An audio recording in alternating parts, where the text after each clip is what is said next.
ప్రధానమంత్రి నరేంద్ర మోదీ ఎన్నికల కోడ్ ఉల్లంఘించారంటూ ఢిల్లీ హైకోర్టులో పిటిషన్ దాఖలైంది.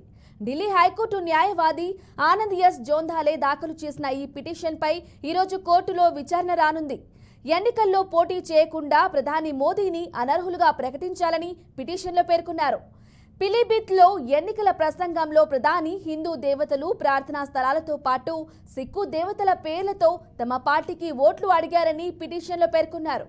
ఏప్రిల్ 9వ తేదీన పిలిభిత్లో జరిగిన ర్యాలీలో ప్రధాని ప్రసంగిస్తూ రామ మందిరాన్ని నిర్మించినట్లు చెప్పారని పిటిషనర్ పేర్కొన్నారు. కర్తాపూర్ సాహిబ్ కారిడార్ కూడా అభివృద్ధి చేసినట్లు ప్రచారం చేశారు. గురుద్వారాలలో వడ్డించే లంగర్లో ఉపయోగించిన వస్తువులకు జీఎస్టీ నుంచి మినహాయింపు ఇచ్చినట్లు తెలిపారు. ప్రధాని మోదీ వ్యాఖ్యలు రెండు కులాలు లేదా వర్గాల మధ్య ఉద్రిక్తను సృష్టించగలవని పిటిషనర్ అన్నారు. ప్రధాని మోదీ వ్యాఖ్యలపై ఎన్నికల కమిషన్కు కూడా ఫిర్యాదు చేసినా ఎలాంటి చర్యలు తీసుకోలేదని న్యాయవాది ఆనంద్ ఎస్ జోంధాలే వెల్లడించారు.